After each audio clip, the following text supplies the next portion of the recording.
Welcome back to another episode of the Totally Uninformed Podcast. Today I'm joined by my ex-manager, Jordan McGibney. How's it going, Jordan? Yeah, it's good, mate. It's going well. Yeah? You're usually behind the cameras, aren't you? Yeah. X feels hurtful. Ex? Well, you're not my manager now. Yeah. You're on my show now. Yeah, I'm running it. Heartbreak, man. But now, mate, you've leveled up. You're a creative director. Yeah, I drink a lot of coffee, basically. Yeah. That's it, innit? When I hear creative director, I'm just like, yeah, a lot of coffee is being drank. Laptops and Starbucks, that's about it. That's the peak. But tell us a little bit about what creative director is at Hexe. Because the company you work at, it's a digital PR agency. What is the role of creative director? Yeah, essentially it's working with brands to help develop their creative strategies, which is really vague, but essentially it just means finding the heart and soul in brands and helping them to come up with like really exciting campaigns, whether that's campaigns that are driven from video, photography, or copy, and then trying to make an impact from a marketing perspective. I think the thing that we're a little bit weird, we kind of like to focus on things that are like sustainable or doing something that's positive in the world. So every single person we work with kind of has some kind of angle like that. So it's quite nice to work with, so to speak. Yeah, well, yeah, that's a really nice angle to come from. Trying to, as well as make that brand better, make the world better, I guess. Yeah, from a really like pretentious, wide point of view, but yeah, like genuinely it is like, yeah, definitely my partner, Anya, like that's what she's passionate about, is like trying to, and everyone we work with, trying to find like that we see for like the brands that give a damn, but it is trying to kind of like find that vibe where, yeah, of course you're a business, we've got to make money and all that, but at the same time, if you can have some kind of angle to you where, you know, whether it's ethical or sustainable, it doesn't matter. Just having something, helping them on that journey is, yeah, it gives a little bit of satisfaction to the job alongside coming up with wacky ideas. Yeah, and as I said before, I used to be in behind the cameras. So everything you've just said about creative director, you do that and more, don't you? You do the video and photography side. Yeah. So yeah, do video and photography, which is cool. Yeah, anything from like just photographing, I don't know, bottles or sheep in a field to like touring Europe in a van, and doing like a bigger project there, which is cool. Or a sheep in a van drinking from a bottle. Exactly. Either way, to be honest. Why just combine them? How did you know about my award-winning piece of work? Right. How long did it take you to mention you're an award winner? Yeah. 3 minutes. Yep. That's actually a bit long for me, to be honest. But yeah, I usually try and get it in the first 10 seconds. But yeah, man. So yeah, it's pretty chill. If I'm honest, mate, I'm stupidly lucky. I've done a lot of like jobs in my life, and creative director is possibly one of the funnest, to be fair. So yeah. It's the coolest name. Yeah. Creative and director in one. Exactly. Just like creative boss man is the vibe that I'm going for. But yeah, it's all right. But anyway, talking about your awards, why don't you tell me? And even me, obviously, we've worked together a lot. I couldn't tell you off the top of your head your story of how you got into video and photography. What was it for you that made you want to go in that direction? Oh God, getting deep straight away, man. All right, well, it's quite weird, really. Actually, I don't know if you know this. You know a lot about me, but you don't know. But yeah, essentially, so I remember distinctively when I decided, okay, like I'm really like passionate about film, or it's something I want to do. And it was when I was like a little kid. I was going through a little bit of a rough time in the sense of kind of where I was living, etc. And I remember Singing in the Rain of all films came up on the TV, and I remember watching the full film, being mesmerized by kind of like classical Hollywood cinema, like golden age of cinema. And I just remember being in quite not a great moment in my life, but feeling after watching that, feeling a general sense of warmth and happiness. And I think, after watching that, I think I kind of felt if I could do something like that and create that feeling for other people, that would be exciting. So I think that was my initial motivation for getting into it. Going towards more the feature film side of it, I guess, was your original aim. Yeah, and to be honest, it's still my aim. I'm not that old. How old are you? 27? 27. God's not done with me yet. But yeah, I think that's still the aim. Yeah, the aim was always feature film. It's a long journey, and it's kind of one of those things where you take it bit by bit. I don't think anyone in the industry kind of jumps straight into feature film. But I think the passion always is like feature film is one thing, but I think where my passion for creative directing or anything like that, it all comes from storytelling and creating emotion and feeling and translating that to other people. And I think when you can do that, that's really exciting, where you can get someone's perspective to change. And that's the same for film. It's the same for marketing. It's all the same thing. I think I'm just kind of like using the tools of video production, etc., and creative directing to keep developing my skill sets on my journey to hopefully becoming a feature film director. What's your main aim when you're doing that stuff? Is it to get the story across, or is it to make people feel a certain way? What's more important, their feelings or their understanding? Oh God, that's a really hard one, because they do run hand in hand, because you have films that you understand very clearly, but you just, if you don't feel anything, then they're just cold and they're pointless. At the same time, you have films where you go away from it going, oh, I felt that. No idea what happened, but I felt that. Inception comes to mind. Exactly, yeah. So like, I don't know. I'm gonna kind of like, I don't know how to answer that one, because I'm kind of like, I feel like what we're all aiming for is both, where people have a really good understanding of what you're trying to tell them, but at the same time they come out with a very human understanding. And when you're using cameras and actors and all these kind of like instruments that are mechanical and false and they're not natural, but you're using those to tell a very human kind of story, I think that's where the art form and the struggle to try and create something like that kind of comes from. Yeah, something you've always talked about is how much you love working with actors. How do you try and, because it's almost like you've got to get the story across to them to make them feel, so they can get the story across to the audience, so the audience can feel. How do you make the actor understand because obviously you've done directing, which is kind of what I'm referring to here.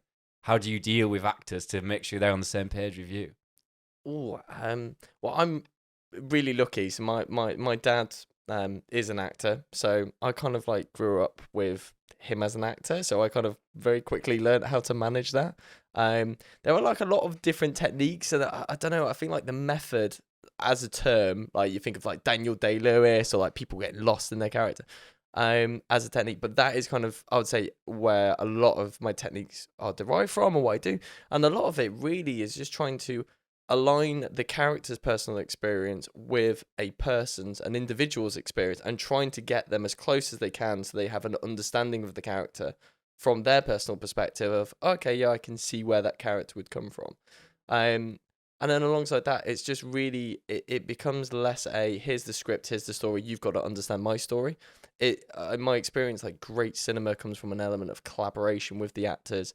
And to be honest, half the time, the best work I've done has not necessarily always been me going, this is my story. Half the time, the actors have come to me and gone, actually, mate, do you know what? I think this scene's about this. Let me roll this.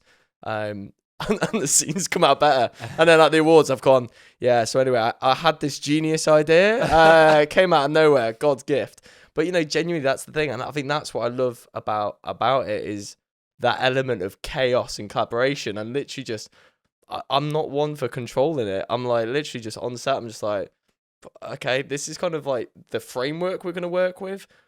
We kind of all know kind of where we're going, but at the same time, let's just enjoy the journey while we're going and just vibe and see what we get. And that's, I don't know, that's my romantic notion of what I love about directing anyway. Yeah. Anyway, I'm sure everyone's thinking, what awards are you on about? So what was the first award you won, and how old were you? Because you were pretty young, weren't you, if I remember right? Yeah. So I got a gold sticker when I was 6 years old, and that was my first award, and that's when I knew I was, ready for greatness. A brave boy at the dentist. Yeah, exactly. I got a lollipop. I was like, yes, still got it. No, so I'm trying to think. Yeah. So I was probably about, I'm trying to think, 16 maybe. Oh no, actually. It depends if you count in festivals. There is a terrible film out there somewhere which I've tried to bury. There is nothing. But there's a film where, like, my first ever festival was, I made a short documentary called, when I was like 14, 15, called Is Santa a Businessman? That was very deep. Anti-capitalist movement at 14, 15. And I paid my little sister a $5 to say that Santa lived in Westfield. Yeah, slightly corrupt filmmaking, but got the message across. But yeah. Yeah, so for people who don't know, the festival circuit, so you'd make a film and then you try and push it out to festivals, don't you, where loads of films are played and people watch. How does that work, trying to get a film out to the festivals? Yeah, I mean, there's basically like in the festivals, you've got kind of like your Premier League, your top tier, and that's like Cannes, Venice, Berlin, and we're all aiming for that at some point. But the reality is like the French spend tens of thousands on their short films and their films, and you're competing with that. So when you start off, really, it's about just getting your film out there. So you've got the Championship and League One. And when you start off, you just kind of do like League One ones, and you're just trying to get your reputation out there with the hope that someone sees you, picks you up, and gives you a little bit more budget so you can create something a bit more exciting. So, yeah. So is that when you push to festivals, are you thinking, I want my film to be out there and be seen? Or are you thinking, I'm putting this out there ready for the next step for people to notice me and me to get a bigger budget one done? Yeah, I mean, I think from a young age, I was always very focused and strategic and always very much like, okay, made this film. Yeah, it's all about the next level and get to the next level and create something better kit, better thing. I don't know. I think it's weird when you're young and you haven't shot off big kit. Your main focus is I want to shoot off the biggest camera with the best lights and all this. And then when you get older, you kind of actually go more the other way, which is like, well, actually, I just want to tell a story. Like I want to tell something that people watch and they go, oh, that was real. And you realize that a lot of great films, like, do you know what? It's not always about just beautiful images. It's about the images that are right to tell the story. And I don't know. I think nowadays I still love kit, but I'm just a little bit less precious over it. Yeah. So anyway, is Santa a businessman? How did that do at these festivals? This golden age of cinema that I brought back. Mate, I'll be honest, I'm sat here thinking, oh, fucking hell. Yeah. Actually, maybe he is just a really smart businessman. Mate, that's it. But no, so that was literally like 14, 15. They've got these like great children's film festivals, and I don't know if they're still doing lots after COVID. I hope they are, because I think the most important thing is when you're a youngster and a filmmaker, and if you're from like where I'm from, which is like a working class background, to have that positive reinforcement that there might be a space in the industry for you and you're not insane for doing it is nice. And that's where that first very terrible film I made, it just got a few laughs, and that was what was lovely. And I don't know if people were laughing with me or at me with the film, but I don't know. It led me to making more films. So your first proper award then, what was that? My first proper award was short cinema in Leicester.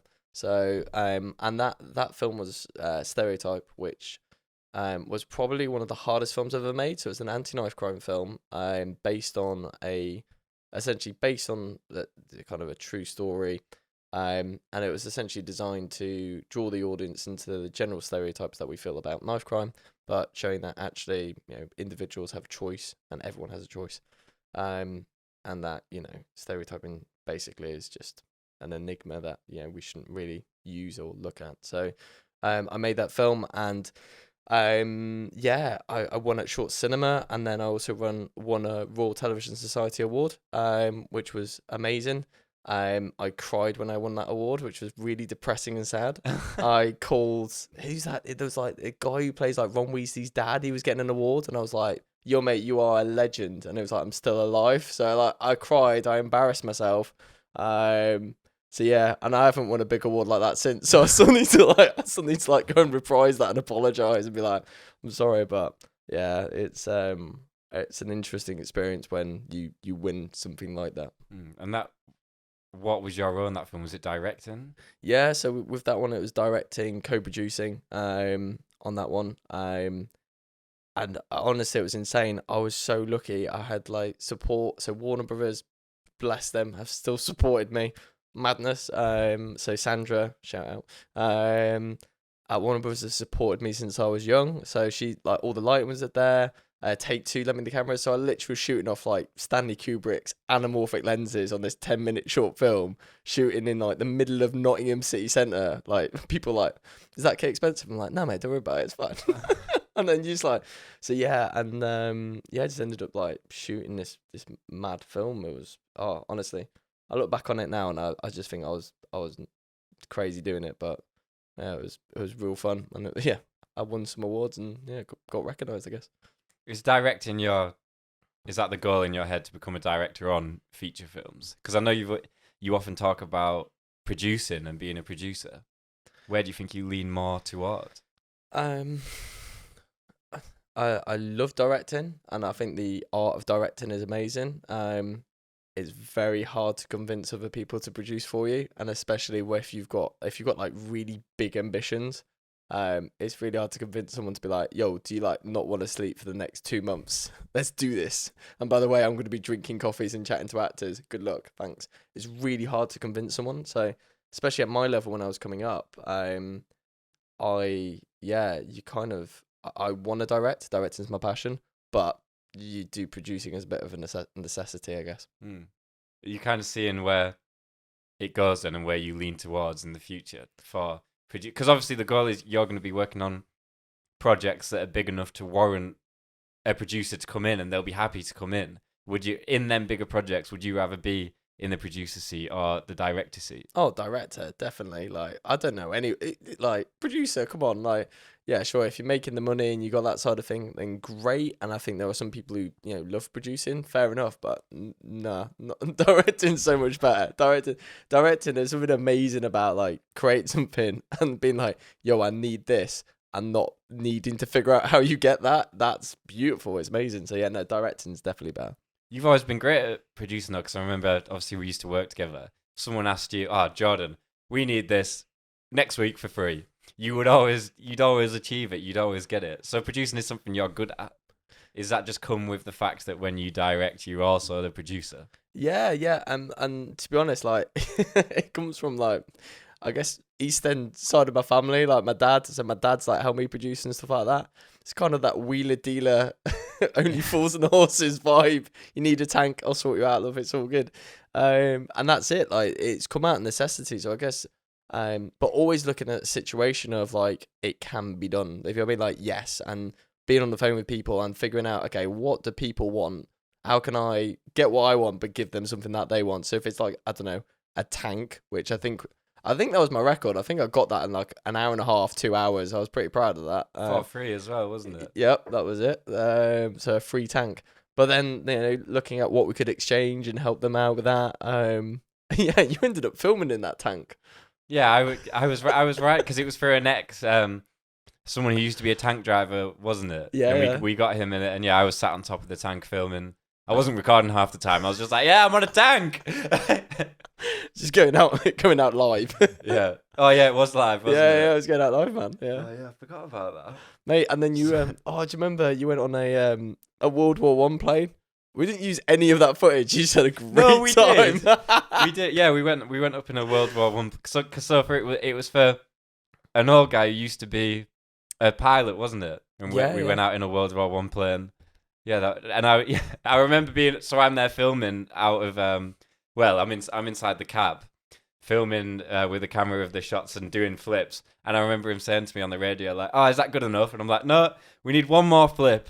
And he'd do another backflip and be like, "Oh, what about that?" And I'd be like, "Oh, could we do one of them side flips again?" I wasn't even recording. I was just like, "Whoa, this is class." Do you remember though? Like, I remember that almost bit feeling like that was the end of my career, because we had the whole idea wasn't it was that we it was like a bucket list idea. So like, no matter like who they were, what they were suffering from, how old they were, we would essentially be like, yo, what's the last thing on your bucket list? And we would sort that out. And this old fellow was like, yo, I want to get in this Tiger Moth. I was like, yo, cool, we'll sort that out. Anyway, do you remember he did that loop-the-loop? We had like BBC, ITV, all these cameras there looking. And as he went up for this loop-the-loop, you saw the engine stall. And for about 20 seconds, all of us were like, oh, mate, this is national news. We just like straight up like killed a really lovely old person. A plane's blown to pieces. Oh, no. But yeah, luckily, pilot turned it around, didn't he? Yeah. For about 10 seconds, that was, oh my goodness, that was terrifying. That was, you're just looking at it like, oh shit, this could end so badly. You can see all the journalists just like, this is great. Yeah, just keep rolling. Yeah, getting the notepads out like, oh, this is going to be good. But yeah, man. But oh my God, yeah, that's a bit of a flash from the past. Yeah. Well, yeah, the stuff you do, and me, the stuff you're doing more now is, how would you describe it? Like promotional video and photography? More videos for client socials or photography for the socials? Yeah, it depends. I mean, Yeah, so you've basically got like your base stuff, like similar to like what we both do, which is kind of like your promotional material and your advertorial stuff, which is cool and fun and stylish. And then every now and then you get very lucky and a client kind of comes to you and be like, yo, I want to do something narrative based. And that's kind of what I always want to hear is someone who's like, yo, I want to tell a story. And you're like, so yeah, so I'm working on a couple now, which I can't talk about. But yeah, that's the heart and soul of it, is like, if you can get a project where, you know, sure, if it looks fancy, great. But if someone's like, yo, I've got this great story that I want to tell about my product, you're like, yeah, come on then, let's do this. That'd be great. So yeah. You've been out filming abroad recently, and something I wanted to go back to is you used to talk a lot about the photography you did in Kenya. You've never really told me the full story about that. What happened there? And that was just photography, was it, out in Kenya? Yeah, photography and a little bit of film. But basically, like I got my first camera, Canon 5D Mark II, which was for its time was a wicked camera. Now I've still got it. It's not as good now, but you know, just a DSLR. DSLR, yeah. I had like this like metal frame that I'd hold on, and then basically like we had this like fair trade organization out there that I was sent to, and essentially like the fair trade organization, they got like tires and they made them into flip flops, but then they like hired people to make the flip flops essentially. It's called like Maasai treads, which was really cool. Right. So I ended up doing like some behind the scenes photography there. Some photography of like the out in the Masai Mara, but then it just like kind of grew into this documentary project where essentially, because I was very open and I guess you could say naive, I was just walking to the middle with like no protection or anything like that, just walking into the middle of these slums. I was just like, yo, I just want to get like family portraits. I'm just really curious. And I think because I was so naive, essentially I was able just to capture images that I guess you wouldn't usually capture, if you mean like just family and just chilling, everything like that. I got a photo, which I haven't got on me now, but I got a photo of like 20 gang members like in balaclavas. I was just thinking like, now if someone like literally they're like, yo, can you come with us and get a photo? And they pulled me like behind this slum area, like where there were all these barrels and stuff, and there was like 18 guys all with balaclavas all posing. I'll be like, yeah, all right, lads, in a bit. But then I was there like, yeah, and just pose. Yeah, if you could just move in a little bit. And all these guys with balaclavas are like, yeah, no worries. I'm like, oh my God. Like, so they came and grabbed you when you were in the slum? Yeah, so it was a slum called like Kawinda slum. So I was in there. And genuinely, like, I was in the main part, and they're like, yo, you're getting like, I saw you, because I did family portraits for everyone. So I set up like a bloody blanket, like a white sheet, so it would be white background, sun is blasting everything out anyway, and then I got portraits on that. So they'd seen the portraits that I did for everyone in the community, and they're like, I was there for like at least 4 or 5 days just doing my thing, and chilling, and yeah, they literally just pulled me off, and they're like, yo, can you get a shot? And yeah, I think now I'd be like, no, like, you're wearing a balaclava, like, I'm out. But like, genuinely, like, yeah, and I got some wicked shots, but yeah, I don't know. I think sometimes that naivety works well, doesn't it? Yeah, let's have a brewdog break.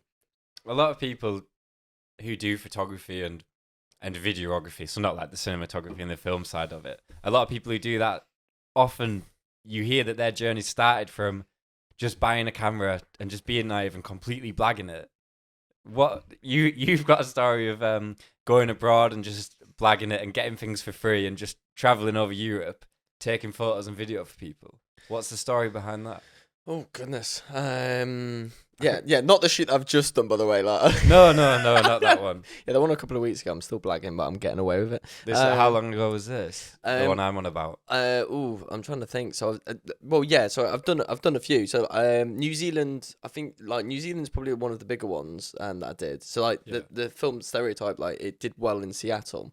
Expedia's based in Seattle, so Expedia were like, "Yo, do you want to do something?" So I was like, did an advert for them, and then I went to New Zealand, and I was just like, yo, like, I'll just like say I'm working with Expedia, like, yo, it's cool, like, I'll give the footage to Expedia, and I ended up creating this thing called Top 25, and I like built a website and sent it to people, and like, yeah, we're gonna find the top 25 places to sleep, the top 25 places to eat, and the top 25 things to do of the whole over the world. Oh, New Zealand. I wanted. New Zealand. The world is the aim, my friend. And then literally like the thing is, I don't think it would work in every country, but New Zealand is so friendly and lovely that they're like, yo, you want to like put us on your website? Yeah, sure. Yeah. Go skydiving, swim with dolphins. And honestly, I'm there like this, honestly. All for free. All for free. Helicopter onto a glacier. I've seen whales from a plane, swam with dolphins, swam with seals. Honestly, insane. And then, yeah, we gave all the footage away, basically, and just shot it all and gave it away for free and was like, yeah, there you go. But, honestly, the only thing that was like everything on that thing was like authentic and was generally reviewing. The only thing that definitely was a bit frightening, first of all, was like reviewing food, because I don't know anything about food. So like they were there like, what do you think of the wine? And I was just like, good. Oh, hang on, sorry, talking about food. Do you remember your first time coming on a shoot with me? Yeah, I do. Wait, the Nobu No. or the Noku. Yeah. Is that the one you're on about? That wasn't our first shoot, was it? No, I'm trying to think. Well, where you literally had this like that chef. It was like such a lovely chef, and Jake was like, I don't know, like 17, like just getting his feet with shooting stuff like that, and knowing what to say to clients. And this chef like preps us this like food that he's been working on for hours, and he like puts the plates down. He's like, I'll be back in a couple of minutes, and I eat my food, and then I look up too late as the chef's walking towards us and see that Jake has not touched his food at all. I look at Jake like, don't you dare say anything. And the chef just goes, yeah, so what did you think? And Jake just turns to the chef and just goes, not for me. I just watched the chef who's like 20 years worth of experience. His soul has just been crushed by this 17-year-old. Michelin star. No, but I remember that because you were scanning yours and you were absolutely into it. And I had, what is like squares? What is Nobu? I still don't fucking know. And I remember I was like, play it with squishy, cut like a little corner off this cube. And I was like, this is horrid. And I thought, I'll wait for you, Jordan, to finish your dish. And then I'll say like, oh, right, do you want this, mate? Because it's disgusting, right? That's the word I'd use to describe it, disgusting. And then the chef came out, yeah? And I'm like, oh, shit. And then he's talking to you, and I'm like, oh, he'll probably go away. And then the manager came out of the hotel as well. They were both there. And then, yeah, he asked me what I thought, and I said, oh, not for me. And then he went to the bar, and I remember you were fucking fuming at me. You were like, give that here. You snatched the plate off me, ate it all as fast as you could, and went to the bar and started telling him how I was just a stupid northerner who had no sense of taste whatsoever and didn't know anything. I'd like to say that I am from the north, but yeah. I am the true north. You are the true north, mate. You're a fucking wildling, mate. You're like I'm like John. I'm like, you know, like Stark level. You're like wildling level north. Like, nah, mate. But we used to go to hotels and film like dead fancy hotels, and they'd always have dead fancy food on offer, like venison or stuff I don't even know what is. And I'd always be like, fish and chips. Yep. Every time. And no fancy hotels ever get the mushy peas right. Never. Maybe you should start like top 25 mushy peas and just tour the UK trying to find a decent restaurant. I think stuff should just be simple. I was saying the other day, I was in Starbucks and you try and order a drink and it's like, oh, what milk do you want? Oh, do you want some foam on, some cocoa powder? I'm gonna start a shop, yeah, called Coffee, right? And it just coffee's the name, and you come in and it's like there's only one thing on the menu: coffee with milk. You know, if you want sugar, fucking go to Tesco and buy some. We serve coffee. Go to the sugar shop next door. Yeah, that you also own, but you want to shop separate. You don't want anything mixing as a milk coffee. Yeah, I mean, coffee. Do you know what? It sounds like something that'll be in Shoreditch, mate. It'll probably take off. Yeah, it'd do well. Do just well, simple. Mate. Really simple. Oh, God's sake. Subway's as complicated as I'll go, mate. Yeah. And see it in Macca's. front of you. Macca's. Oh, well, that's different, isn't it? That's just fast food. Oh, yeah. But I had a Macca's today, to be fair. Like, it doesn't matter how much fancy food I eat. I still like a Big Mac. I feel rough after it, though. McDonald's is so good, though. Yeah. Have you seen, you know McDonald's have... Are we asking for money from McDonald's? Like, yeah. yo, can you sponsor this? Like, please sponsor this. help. Just pay me in Big Macs. I'll take it. Boom. Have you seen, McDonald's have took everything away from Russia? Have you seen the McDonald's version they've opened in Russia? No. It's like, it's a B, right? But it's just the M, 90 degrees, and a line there. Honestly, let me see if I can get a picture of it. Do you remember like East Side, West Side in like 90s hip hop? Have they just done that with like the McDonald's logo? McDonald's rip-off Russia. What a great country. There, look at it. Oh my god. That's the logo. Oh my god. Look at the Photoshop it. They don't even like tidy that up. There's a little edge. That is, for people just listening, it is just the McDonald's M turned 90 degrees and a line that only touches the top and bottom, and it's B. I don't know what it means, but I don't speak Russian. Look, they've got sub day as well. Sub day. That's Duffin Daigle. Surely this is made up. They Oh can't my- just be adding letters and that's it. yeah. Oh my goodness. Oh, it's Sub day. Yeah, that M though. That is ridiculous. what's CFC? Oh no, we've got that here, haven't we? Crimean fried chicken. That can't be right. Did you know in Japan, KFC, it's like, what's it called? Not a ritual. A tradition to eat KFC. A ritual. Loads of Japanese people around a KFC chicken. KFC. Hoo ha. It's a tradition to eat KFC at Christmas. No. Now, honestly, mate, it is the best marketing I've ever seen from KFC. KFC, where did I just say? Japan, Christmas. Oh, is it China? Like either way, like I'm struggling to believe this. Yeah, here we go. Why Japan celebrates? Surely this is PR.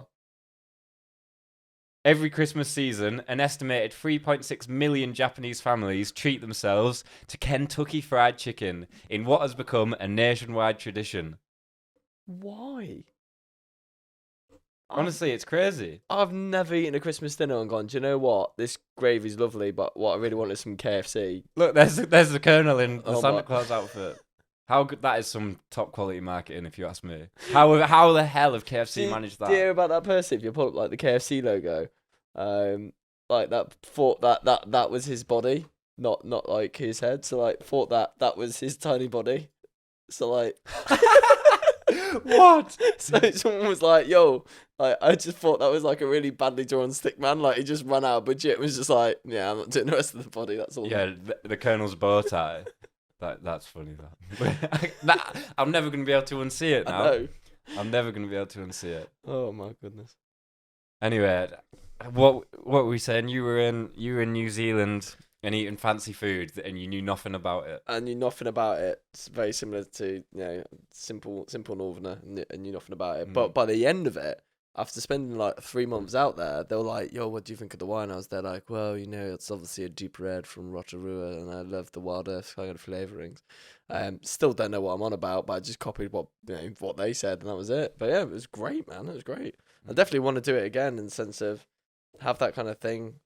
Traveling, I think it's fun, and I think documentary photography and just kind of that side of adventure is super awesome. It's something I definitely missed during COVID. I think everyone missed that during COVID, is actually just being able to kind of go out and do things and adventure, whether it's in your country or out and about. How was that?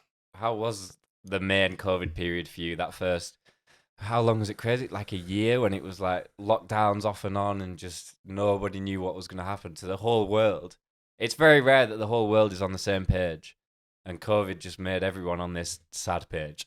Yeah, I lost it. Like I did not deal with it. I'm like a prepper, except I don't prep. I just get anxiety. So I just like I should be prepping. I've got the anxiety of a prepper, but like nah. I ended up getting long hair, which I think is always like the sign of like it was not good, man. I was very sad. To be fair though, there was no hairdressers open for a good amount of time. No. Like I think I was attempting like Johnny Depp level hair, but my hair's too thick, so it just ended up like I look like Sirius Black rather than Johnny Depp, which I love Alan Rickman, but that's just not a look for me. I don't know. Does long hair signify crazy? Because I remember in lockdown, I was there with I had a bandana to keep my long hair back, but then I did go for a man bun.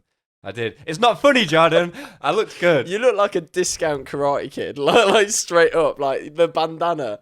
Oh my god, man! Oh, that was beautiful. I think I photoshopped you onto the Karate Kid poster. You did, and you sent it to everyone at work. and then our boss made it the group chat photo for like 2 months. That's exactly what a manager should do. It's beautiful. I actually talk about photoshopping your pictures. I still actually have the photo of when we went go-karting. I knew you were gonna fucking say that. That wasn't funny, mate. That was not funny. Go on. So like Jake is like super competitive. Like I'd say like Jake's one of the most competitive people I knew. So he was we did like this go-karting and he who won? apparently won. Who won? Apparently. There's no What evidence. are you on about? There's no scoreboard. evidence. There's no evidence. Like so anyway, there's no proper evidence and there is alternative evidence. They say it's fake news, but it's not. So anyway, like we get to the Christmas party and we have to make this video about like what the agency's been doing, and like Jake like does the animation for it and he's there like, yo, like I've put the photo of me winning right at the front of it. So anyway, I had to make the animation, and I'll admit I did put a lot of me in it, and all of them I was looking. All of it in like on a tank on a thingy. Yeah. It was like a 3-minute Tinder video for Jake Tracy. So then anyway, he's like, yeah. So I think he's like, yeah, like, can you export it? I'm gonna head home. I was like, yeah, Jake, I'll export it. No worries. So we get to the next day, and Jake's like absolutely buzzing, and he's like, yeah, everyone's gonna see the victorious Jake, and then throughout the whole 3-minute video, we've either photoshopped him out of it or just photoshopped him tiny Jake, or just it's beautiful, and just his face. That's just that opening shot where Louis had been swapped with you, and Louis looked like he'd won. Yeah, on the podium. Yeah, you made me in 3rd place, and you made me about 2 foot tall. And then you put Louis on 1st place. But do you know what the worst part of it was? You're obviously good at Photoshop. It's your job. And you put no effort into it. No effort, mate. It was just... yeah, that was ridiculous. Oh, it's beautiful. Oh, man. And then the boss gave me a word like, I'm the best at go-karting and the best at everything. Fuck everyone else. I'm really northern. No one understands me. And just, that Christmas party was just... It was obviously a good day, but I was just... I lost every single battle that day. Every single battle we had. Oh, yeah, mate. But a lot of drinks. That was a good night, that was. I like that. I can't remember where I was going before you brought... You've made me lose track by just giving me shit. Oh, shit. Where were we? We're talking about photoshopping, bad photoshopping. You just giving me shit, and I've completely lost track. Oh, I'm sorry. You're good at go-karting. Like, I'll hype you up now. I am good at go-karting. You are good at go-karting. I've never not come first when it comes to go-karting. Yeah, but you've only been against us once, so like that's... No, I've been No. We've been go-karting twice. Oh yeah, okay. And I've won 2 times. And before that, when I was younger, I don't know how old, not too old, I'd been 2 times before that, and I'd won all them times. I'm a born winner. Really holding on to those 6-year-old victories. I was older than 6. I was like 7.5. 7.5, beautiful. Yeah. Well, let's Sorry, mate. Let's take it back to photography then. Yes. That's something you're doing most of at the moment, or are you more on the video side? Outside of the creative director role, obviously. I'd say, to be honest, it's a strong 50-50. I'll probably say throughout the last year, it was like a lot of photography, just because video kit's so expensive. And like when you go at it by yourself, like, by goodness, you realise how expensive it is. But yeah, like doing a lot of photography. I've got really lucky, mate. Like Aaron Kraskell, the influencer guy. Yeah, like that TikTok guy. That's Is he TikTok? I don't know. I don't know. He just like influency things. Just a chubby influencer. He just.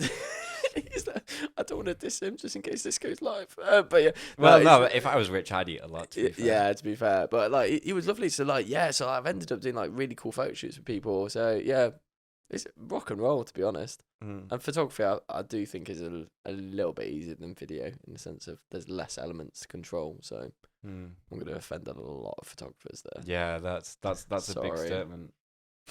What do you think makes it easier? You need less people to kind of do really good things, because usually when you do photography, you're only aiming for like a handful of images, and whether when you've got video. And you usually like doing moving shots, etc., and sound, etc. There's just a lot more to control and a lot to keep an eye on. A lot of people don't think about sound, do they, when it comes to video? Sound design, it can take a video to the next level. Yeah. I'm like, honestly, like you guys have some crazy level sound equipment at Raycom. Like, plug in Raycom. Yeah, like you guys are on it. You're doing that side. Sponsor is McDonald's, Big Macs. But yeah, like it does take it to the next level. Like there was that guy. Have you watched a film called Monsters? Yeah, Gareth Edwards. Yeah, naming the director, solid. Well, I've met him. Have you? When did you meet him? He did a talk at the National Film and Television School. Oh, nice plug, by the way. That was solid. Yeah. Just, seriously, I'm looking for sponsors. Yeah. Someone like help us out here. Yeah, man. So Gareth Edwards like did Monsters. He shot it off like a Sony EX3. Like just went to Mexico and shot a feature film. Like pretty much the dream. Like cool. But the one thing he said was like he brought a sound guy with him, and then he did all the post of CGI effects work. Like he's incredible. Did it all himself. But he like watched the film and was like, it's all right. And then he hired like this really expensive sound designer, and he just said like that completely changed the film. The vibe of it, the sound design on it. I don't know if you remember, like it's an indie budget film, but the sound design on it is insane. It just makes like these giant monsters moving and stuff. Oh, it's phenomenal. It's phenomenal. If I remember rightly, isn't it? You never see too much of the monsters. That's right, but you just hear them. And Yeah. I think that's what makes it. That's like evidence that sound is so important because you haven't got a big budget. Sometimes you need to rely on hearing things that are really scary, and I think that film, it does it so well. Yeah, the best thing I took away from that talk of him, he was saying, the guy who was doing the animation for him said he'd just go around to his house and like check up on it and like obviously work with him. And he said that guy was literally just smoking weed all day, animating all day, like 24/7, and just doing an amazing job. Mate, that sounds like the dream. Yeah. That's where it's at, mate. Yeah, but to be fair, like that film is awesome. I remember weirdly though, like so I didn't go to the same talk as you, but I went to a talk when he released Monsters. Yeah. And I remember like being in Nottingham, and I won't name the guy, I'll be kind, but this chap was like had his feet on like the chair above, and he was literally like, "Go on and get on with it," like saying that to Gareth Edwards because he'd only just done Monsters. And then I just remember like 2 years later he landed Godzilla, and I was like, I bet you feel like a right banana now. Like, it hurts. Yeah. Yeah, and he's done Star Wars as well, isn't it? Was Rogue One? Rogue One, yeah, Rogue One. Which I think is a great film. I really enjoyed Rogue One. It's really it's 50-50, isn't it? Like some people love it, some people hate it. Really. I really loved it. Just to set like a fresh story in the Star Wars world. I'm not a big Star Wars fan, so I'm sorry everyone who is and doesn't like it. But I remember was it the Darth Vader scene that they had to reshoot? How much did that cost? Do you remember? Oh, yeah, but wasn't it like they did something like 50 million worth of reshoots in the overall film, and that was part of the reshoots. But that scene, oh my god, that's so good. Like when the lightsaber comes on, oh, do you see someone did like Queen, Don't Stop Me Now, time to it? No. I feel like they missed the trick there, to be honest. It's like having a good time, and then it's like a shooting star, and it's great. Darth Vader and Queen, it's a mix. That would have ruined the vibe of the whole film. Imagine that it just comes out, "Don't stop me now." I'm not gonna lie, it would definitely change the vibe of the Imperial March music, rather than dun dun dun. It'd be like, nah, just don't stop me now. Darth Vader vibes. Reshoots are a crazy thing in film because imagine that film when you're the director and you're in the editing room and you see it together and you just think, we're gonna have to reshoot that, and you've got actors who are moving on to different projects and they're hard to book in, and it just costs millions and millions. Yeah, I mean, I think that's the genius of someone like you look at someone like Peter Jackson as a director, because he did like Lord of the Rings, the 3 films when he did them, and they had such long shoot dates, and the actors were contracted in for such long amounts of time. They were just stuck in New Zealand doing it.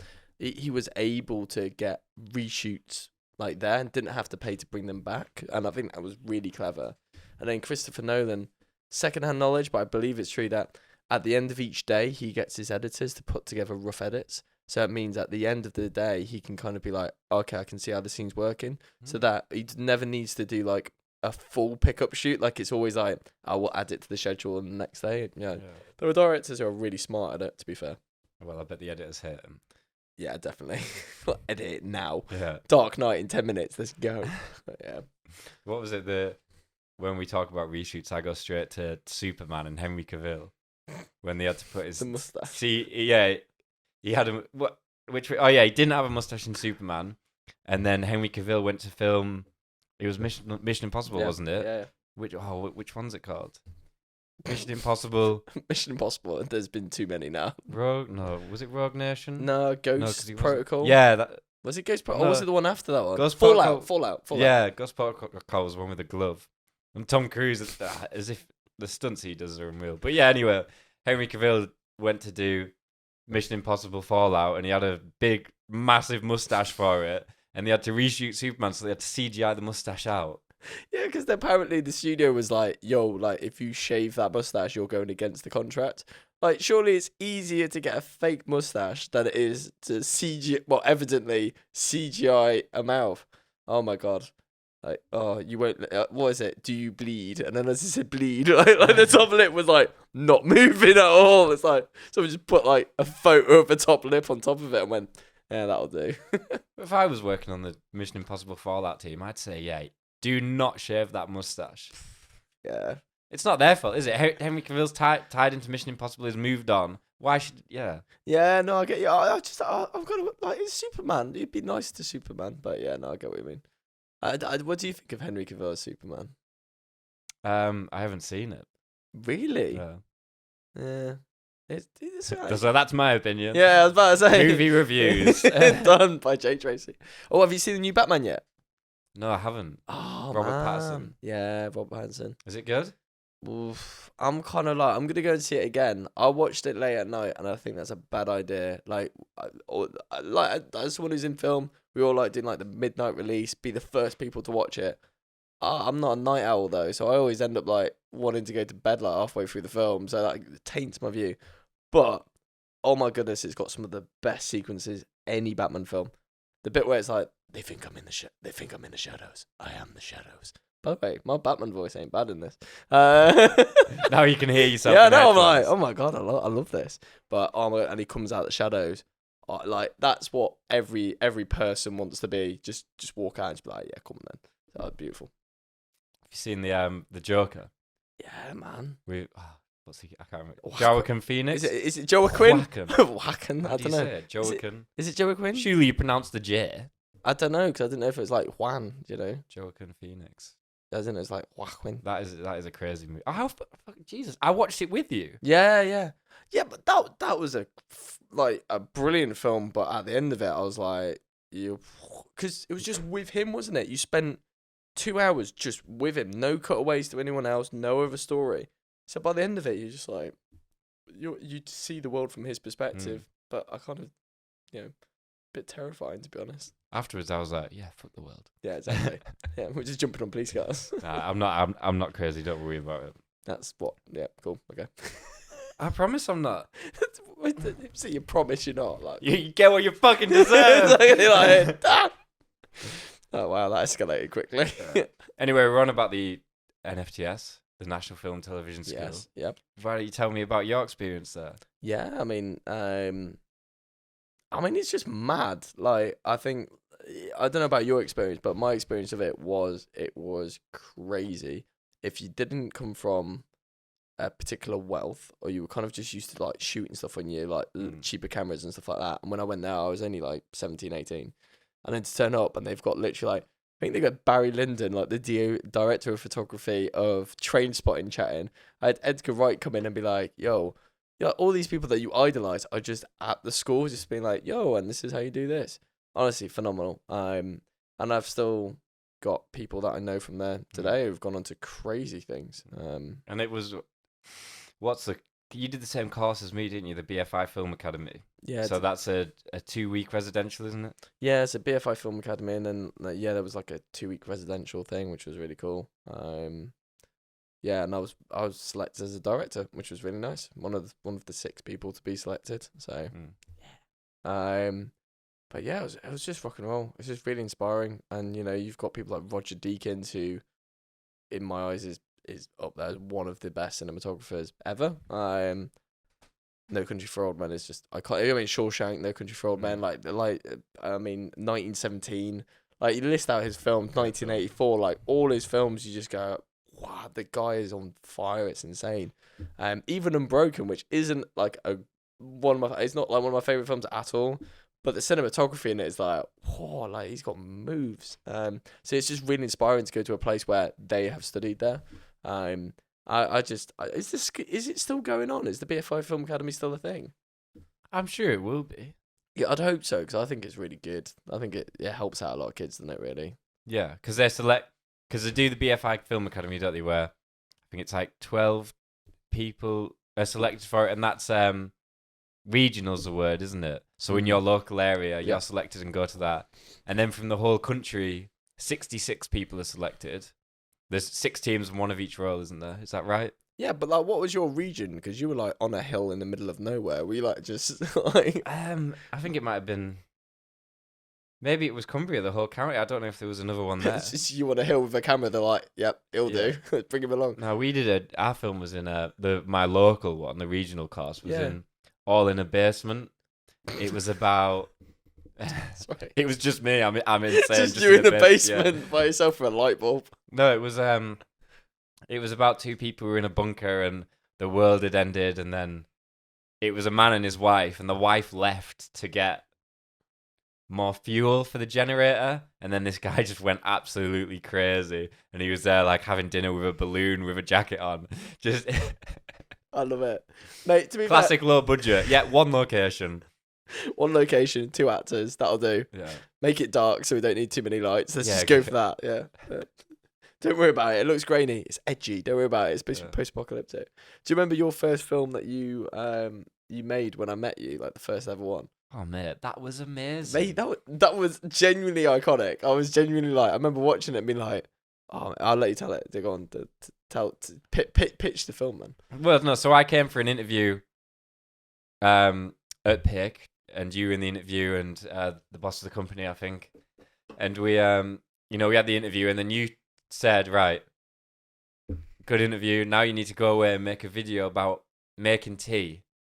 And you like, that's it, just make a video about making tea. So then actually, you told me how much you liked the Lake District, and I knew everybody likes dogs. So I thought, right, I'll go up a mountain. Combine them, we'll just merge. Go up a mountain, well, a hill, not a mountain. Go up Gummers how it was. Walk to the top with my dog. So this is all part of the film. How long is it? 30 seconds? 40 seconds? Walk up this hill with my dog. Get to the top. Make myself a brew. And then make the dog a brew as well.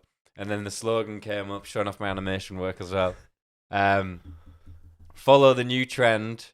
Share a brew with man's best friend. That's it. Oh man. Oh mate, that should have been nominated for a DNA award, mate. That was slogan of the century. I remember I had a kettle on a stove, and 3 times it blew down the hill because to get the best view, we were like away from people, and it was like a steep edge.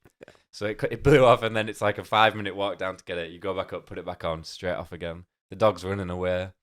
It was, best piece of film work I've ever done. Speak now. It was Orson Welles. That was it. That was your Citizen Kane. After then, downhill. Nah, man. Nah, that was awesome, man. But on the NFTS, it's interesting you gravitated more towards the speeches given and the people you met and the experience there, rather than the experience of making a film with a decent budget and with a good team and with support. Because actually that's kind of, when I think of the NFTS, rather than thinking about the experience of making the film, I think back to the kind of courses we had with spending a day with people like sound designers or cinematographers, talking about their experience in the industry, and the talks where you'd all sit together in the big like cinema style thing, and they're there talking, and just that experience, and just going away and with people you have no idea who they are, complete strangers, and forming a team. That experience is so vital to being a confident individual. Even if I didn't go in the video role and go pursue that as a career, that experience would have still been so vital to me and my confidence. Absolutely. Yeah, I think it's it's inspiring. Like, that's all it is. It's an inspiring experience. And yeah, I don't know. It's weird, isn't it, when you look back on it and you think it is mad though. Like, you put up a whole bunch of 18-year-olds together, you give them like 100 grand's worth of kit, and it's like, go forth and make a film. It's a miracle anything happens, but yeah, it's amazing. Yeah, because they do give you responsibility, don't they? They properly give you. It's like you're operating a camera, and it's like a Harry Alexa, the same camera that some mad DOP's using, who's shooting Hollywood features, and you're like 18 years old, like, all right then. I'm sure I'll get the same results. Yeah, no dramas, but yeah, it's mad. Did you do film and media at college? What did you do after school? Yeah, high school. Haskell. I didn't say it like that. Haskell. What did you do after high school? Did you I tried to not mess up that time. To be honest, I wasn't doing an impression. did you go to Haskell College? What did you do in America? Did you go to high school? Did you have a high school? That's what it's called. What is it called, college or sixth form? No. Listen. All right, we start. Haskell. Primary, nursery reception, Yep. primary school, high school, college. No, comprehensive. So my question was, after high school, did you do film and media at college? Are we on the same page now? I've got it. Yes, I did. Yeah, I did. I did. I did media. I did English. I did thingy. The weird thing is, I have terrible anxiety with anything that's terribly important to me. I'm really bad. So basically, I absolutely fluffed the easiest exam. So I did like English literature and things like that. I did like business in GCSE and got an A star. Didn't really like revise too much. Business at GCSE? Yeah. Didn't know that was a thing. Yeah. So I did. Well, back in the day. Back in there. So yeah, I did like applied business, business finance. Did both of those. Double A star. Media got a C. Just like it was just so important. I was like, I just want to ace this exam. At GCSE or at college? Both, mate. I honestly, because what would happen is I'd get A star like in my practical work, Right. but then like media exams are not hard exams. But I'd just, mate, honestly, I would just overthink everything, and then by the time I get to the exam, I'll be like shaking, I'll be terrible, and then ironically, it'll be like business finance exam. I'll be like, I don't care about business finance, smash it. It's just, I don't know. It's weird. I think you manage it as you get older, don't you? If you, I mean, like, if you and you understand that it's okay to have anxiety and things, but yeah, when I was younger, it was terrible. Exams are bullshit. Yeah, like complete bullshit. I remember at school, I wasn't very good at physics. Right? I hated school, but I will say I went to a good school and all the teachers were great. And my physics teacher told us all, you don't, if you want to know about physics, do it at sixth form. But all you need to do is know how to answer the questions. You don't need to know the reason why. You just need to answer the fucking questions on the paper. So all we did, a lot of what we did was practice exams. So he'd just give us practice exam papers and just like, do them. Like, and we'd be like, oh, why is this the answer? He'd be like, you don't need to know. That is the answer. You just need to know how to answer questions for the exam. And I knew nothing about physics, but I think I got a B in physics because I knew how to answer questions. I knew the right way to answer them. I hope no one in that school is like operating like a nuclear power plant right now, and is there like, why is this doing this? I don't know. I just know that I should press this button. Like, But that's all high school is. It's an exam factory. Yeah, it's not necessarily conducive to getting the best results out of people. If you know what I mean, like, and yeah, I agree. There's too much kind of focus on points equal prizes. You know what I mean? Like, there's too much on that, and rather than having a proper worldly view on a subject matter, it's very much like putting you in a box, which I don't think is too smart, really. I think it's on the right track, though. People should know a little bit about everything before they choose. But so many people have no idea what they want to do. You know, it sounds like you knew what you wanted to do from a young age. Yeah, but I do you know what? I had like really good influences. Well, I had an English teacher who started a media course in my Haskell, comprehensive, as we say in the United Kingdom. But yeah, I had an English teacher. I had started a media studies course. So I did that at my GCSEs. I did media studies then, and like just having someone like that who was like passionate and wanted to like do evening classes and like. That ironically, like I say, I had a passion from a young age, but I had so many influences around me, kind of like weirdly not pushing me in that direction, but it felt like there was a direction in which I could go. Yeah, that's nice. My high school was mainly just be an engineer. That was it. The only career talks we had at my school were engineering talks. Yeah. Nothing else. And I think, what would you do if you weren't doing like photography and film? I'd have probably ended up going to sixth form and doing some subjects I didn't like, scraping past, and then going to uni. Probably would have fucking done, no offense to geography students, but I'd have probably just ended up doing something like geography. Because I was good at geography and I liked it, I had a good teacher. So in my head, if I didn't know what I wanted to do, I'd have just gone, well, I like my geography teacher. I'm all right at it. I'll probably just do that. Because what? It's so hard. How are you good at geography? Just like, yo, like, where's Spain on the map? You're like, there. You're like, yeah. Nah, classic colouring in. That's all we used to do. Draw me Orienteering. You were just like banging at orienteer. my coursework at geography, because you know you do coursework at GCSE as well. My teacher told me it wasn't good enough.